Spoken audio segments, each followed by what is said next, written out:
Hello and welcome to Grace. One of my friends got me to play this game. I didn't like it at first, but because wall jumping exists and I get to skip rooms. Yes, skipping rooms. Very fun stuff. Hence, I really like this game now. But there's also a few issues with the game, and I'm just here to say that. But you should definitely check out this game. It's gonna be in the link in the description below. And please subscribe to my YouTube channel. So yeah, let's get right into the video.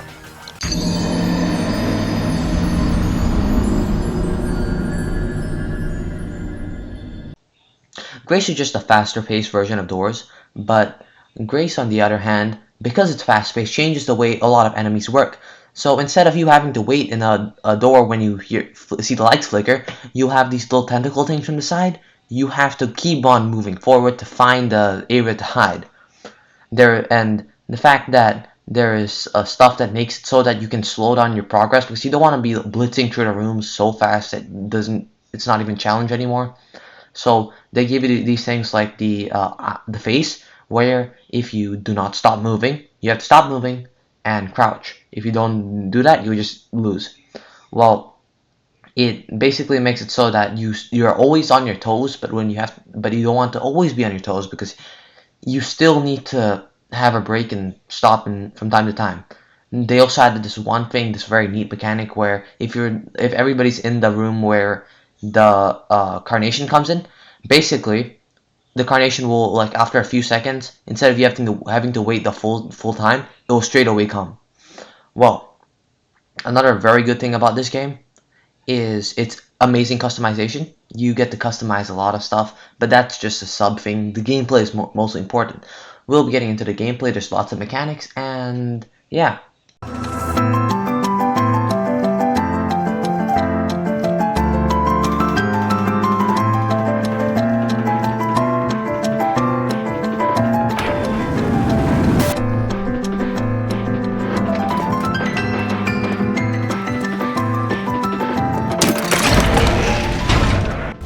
Sprinting. Sprinting is a very important mechanic.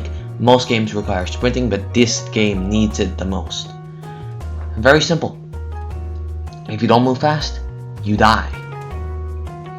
Well, how you sprint is very simple. I don't think this should be too hard of an idea how to sprint. It's just holding shift, and I don't think this should be too big of a mechanic. Let's go across the normal mechanics. I just want to bring in sprinting because it's very important in these type of fast-paced games. Our next mechanic will be very, very important. It's called sliding. Sliding. You can slide down mostly a lot of stuff, but mostly sliding is used for when you get these consecutive rooms that have these staircases and they go down. That's when you start to build up momentum, and that's when you get adrenaline rush, because not adrenaline, dopamine rush, because you go down so fast and you're like, holy shit, this is actually amazing gameplay. And then you realize you hit a wall and you lose all of your speed. But sometimes, if you're lucky enough, there's this room where there's a pillar in the middle and you can slide down and it flings you up and you just go flying. You can skip like a few rooms and stuff. Amazing thing that happens. God love it. I love skipping rooms. That's one thing I like. Sliding is also really important because it's faster than walking, but you also needed to go through these little gaps in the walls, and that just increases like the gameplay. It cannot just be running half the time. Like for example, let's say the seek chase indoors. Let's say you're just walking forward, running forward, that's all. You don't need to do anything, just run forward. Seek will definitely never catch up to you. I mean, he'll catch up to you, but you'll always reach the end first. So is that fun? No. But when you add sliding into the mix, that starts to give us more gameplay. I realize I didn't explain this part properly. If you are in a seek chase and there's like objects to crouch under and like slide under, that's when there's more gameplay to it and it's more fun. That's what I meant, alright? And because the rooms are designed where you have to go to the left or the right to get through the sliding door, amazing. it just makes it so that you get much more, there's much more gameplay in the game, there's more game in the game, you know? Unlike Grow Garden, um, there is crap tons of ways and like rooms where you can like do some really cool stuff, and our next one will be wall jumping, and this makes the game so much more fun. Just so much more fun. I'm not joking that part. And another cool thing while sliding is you can like jump while you're sliding. So let's say that you're moving really fast, and the little gap in the wall is just a bit higher than a normal, so there's this little ledge, a wall here, which you usually jump over and sort of dive with the slide. You can just jump, and I believe you might get penalized with some momentum, but I'm not really sure. So yeah, that's mostly sliding for you. So I decided like I'm gonna do this like in person, so yeah, cool stuff. I'm just gonna record myself with my voice on. Usually I don't have a script, but this time I also don't have a script, and it's even worse now, and I'm much more unorganized. But I think I'll start trying to get organized when making videos. So yeah, here's me teaching you guys how to wall hop for the new players. So for wall hopping, because I love it so much, I decided to explain it to you uh, here, like, yeah. So, I have a bit of a cough. Wall hopping's really simple. You go up the wall, and you can hop once. Not once, you can actually hop twice. So, like that. But what you can do is, we should get into a game for this if I want to explain how this works. Because it is really fun.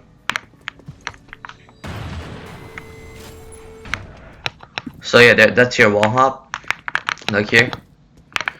And here's what I want to talk about. Give me a moment. So, gosh darn it, this will take a while. Yeah, so if you can stand on top of this, so what I found is like you can go like to this side. If you can stand on top of this, you reset your cooldown for your 2 jumps. So now I can jump again. So let me explain. Let me just show you what you can do with this. However, but you can also start from here. This is another fun thing that you could try doing. So you see a lot of these rooms really often. You see a lot of these rooms really often. You can jump there if I can actually get good at grace, and yeah, make it like there, like that. There you go. So I decided maybe I'm just gonna do like a hybrid of me playing the game and teaching you guys how to wall hop. Not really teaching, just like reviewing how wall hopping helps, and how it, like, not really how to wall hop, but more of, because this is a review of the game, more of how it makes the game more fun. So one way it makes it more fun is because now you get usually you would have to run around and put in all the charges and fuses for the different, you have to pull down the levers, go close to them, like pull on levers. You need to grab the thing from the door, grab it out, and then chuck it inside that little blue thing. Well, why not? Why have to go through all that trouble when you can just skip the room entirely by just jumping across walls?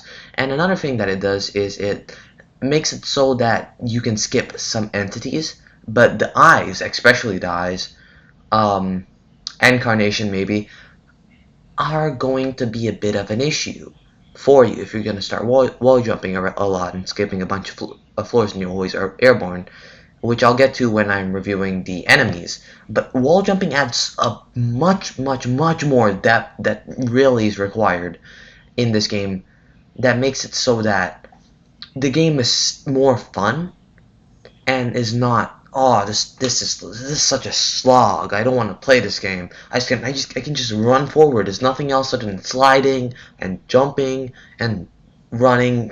There's nothing else other than like putting those little slow mini games and stuff. Wall hopping just adds that extra flavor onto it, and instead of just avoiding enemies and stuff. And yeah, I really like wall hopping as a concept, and they executed it well. I know a few games where you can like have infinite amount of wall hops, and there's like way too much.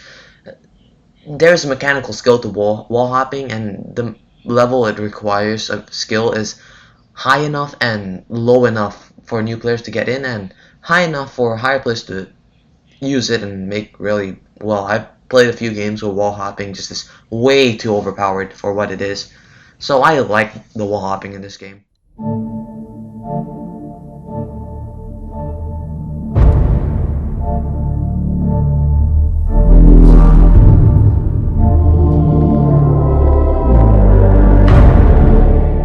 You might be questioning why a very omniscient music in the background, not ominous music in the background, not ominous. It's omniscient. If you play 40k, you get the reference, but you don't.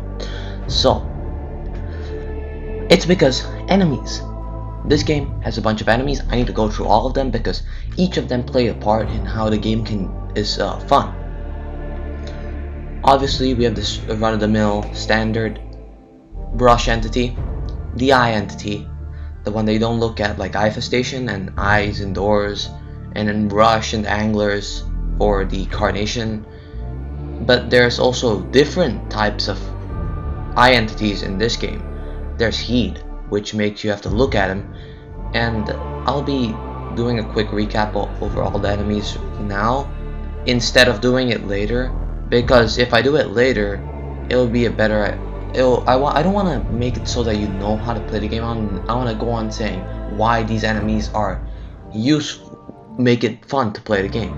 So, Rush is your standard middle rush enemy that hide before the timer runs out. Not timer, hide before it comes and rushes through the level, so you can live. It can hit people in the sky, which I'll go on about why that's so important. Then we have the eye enemies. There is the normal one, the purple one, and there's the blue or purple. I don't know. It's more of a darkish purple, I think, on the bluish end. And then there is the heed. Heed basically is the opposite of eyes. You have to look at it so it doesn't damage you. Eyes are 2 tap, not 1 tap. Then there is the slugfish. Slugfish, you just have to hide, and like you have to go to the side because it just goes through the center, and some rooms they close the side, so you are forced to. Do I take the risk and go inside while slugfish tentacles are in the corner, or do I wait for slugfish to go by and then go ahead and do that? So it's pretty easy to avoid. And then there's Elkman, which is a very unique one. Basically, you have to get behind cover, and so he's gonna be there, and your screen is gonna get a bit glitchy and like stuff when he's looking at you. You'll be able to tell, and then you'll have to hide behind cover and then look back, and you'll be gone. Yeah. He can target you while you're in the air. Same for the eyes. Then there is the smiley face. I keep forgetting his name. Who makes you have to like stop moving and crouch so he doesn't kill you. Then there is the other one, which is the blood rain. You just have to get behind, you just get undercover. The door frames work. So yeah, those are most of the entities you would be facing out through the start of the game. I have not really made it too far into the game, mostly because I play solo, and playing solo in this game is pretty hard, to say the least. But yeah, that's the fun part about the game. Now there's other parts as well. I like to go on by saying all of these tie into why the game is fun, but there's also the problems about the game, which I will also get through with like the enemies. So yeah, first enemy, Carnation.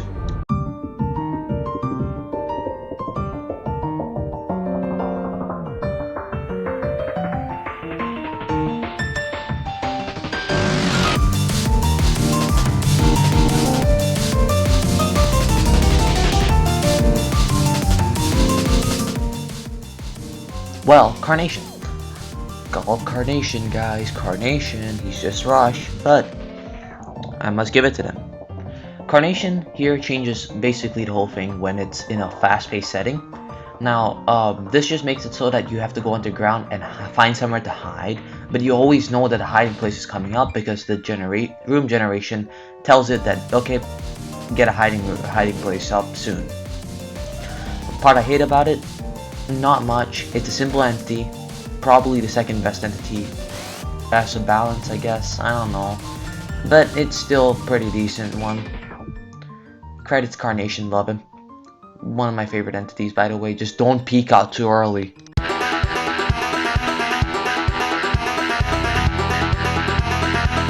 These guys in this game are very different, actually. Also, because it's in a faster-paced setting, unlike Doors and Pressure. In this game, the eye entities are really hard to avoid. Because, one, you can't just look down. You don't need to do all those, like, the eye infestation thing where it pulls you towards the screen. You don't even need to you just basically have to look at it, and it's a 2-tap, so it's a good thing that it is a 2-tap, because most things 1-tap in the game, and making this mistake is a bit more easier, so thank you. And that 2-tap goes off over time, like 2 minutes and 30 seconds, which is about the entire time it takes the entire time you get to finish a level. So I'd like to go on by saying this game does it perfectly and maybe it's because of the faster paced setting.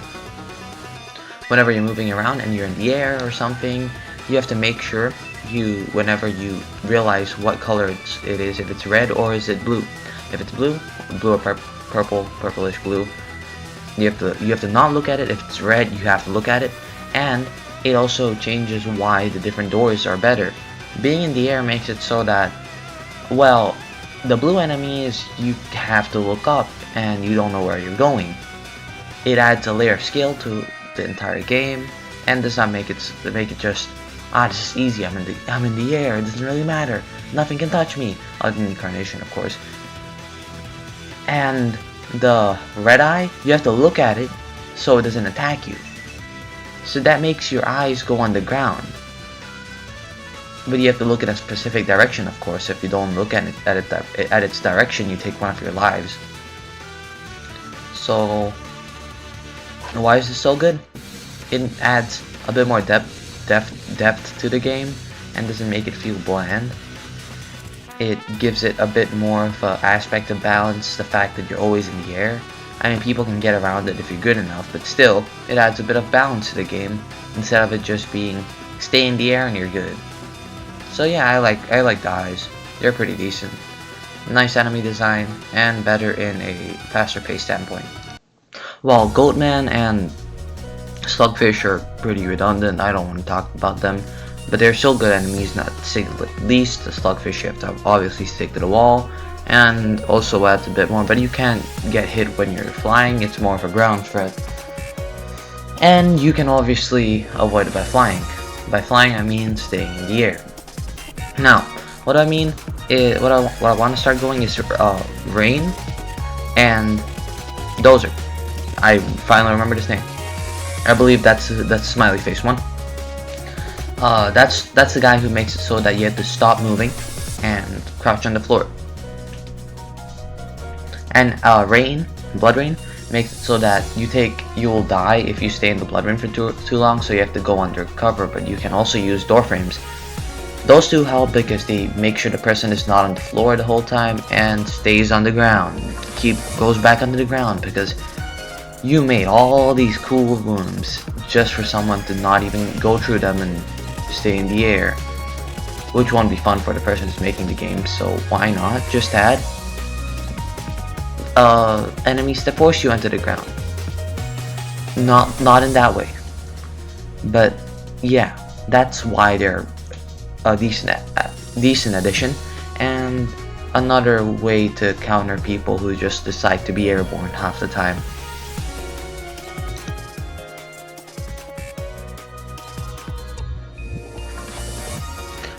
Domains. Gotta love them. There's the Leviathan one, which is Sorrow Leviathan one. That's what I'm gonna call it. There's the plant one, and there's that one where you're running away from bullshit, and I don't even know what's happening half the time. Yes, you heard a snap, because I hate that one. Seriously, I gotta hate that one running thing because I just don't get it. I don't know what's happening. I'm supposed to collect the things. I listen to the thing. I'm supposed to follow it, and yet I'm still having those bloody things go and string and like grab onto my face or something and rip me open. What's happening? I don't know. It's not clear enough. Now, the watering one's pretty fun. You're gonna be running around. Don't touch the grass. Epic Gamer stuff. Do not touch the grass, guys. It's bad for your health. And all in all, it's decently balanced. My only complaint being, why is the bloody, why are they too fast? They're kind of too fast, and plus, I don't see the reason why you shouldn't be able to slide when the eye comes out. I still do not know how the green eye, how it works. My guess is you cannot be flying, you cannot be sliding. You just have to start running. You just cannot even stay still. But other than that, I like that one. Now, the Sorrow Leviathan, despite all of its terrible flaws, gotta give it to it. It's probably the most fun one. My biggest flaw with it is I don't think it's mobile friendly. My friend cannot play it. But despite that, it's still really fun whenever you're doing it. However, I like to just ask for one thing. Could you make it easier instead of having spam keys to move fast into the air? Like, do any way I don't have a lot of time to think about a way that could happen. My only solution being Tiny Task, which I do not want to use Tiny Task on this game. I can press F8 and just start moving fast, yeah. But other than that, I like the game so far. Charms? I gotta talk about charms. Charms or traits are really useful in most of the time because traits and charms, they add like extra stuff to the game. Being now you can get trade-offs, and there's also materials like items that you can get. Like there's a gun. The gun can like flash enemies and stuff and like light. There's also modifiers, which I think it's mostly balanced. Some of them are just for funsies, and it's also optional. So I don't have much to say about them. They just make the game more fun after all. But domains, on the other hand, are just completely different things, which I like about it because it gives you an alternative to what you're currently doing. Because you don't want to just keep on moving through doors and doors and doors and doors. If you don't want to keep doing that, you can just go domain, run away from a Leviathan, get out of nuclear explosion zones. That's the fun part about this game. However, that marks the end of my video. This video is supposed to release a very long time ago, but for one, my friend was supposed to do something. He never did it. Don't worry about it. And second thing being, I just did not feel like making the video. Yes, I was procrastinating a lot. So yeah, bye. Please subscribe. Very epic. Helps my YouTube channel a lot. So yeah, epic stuff.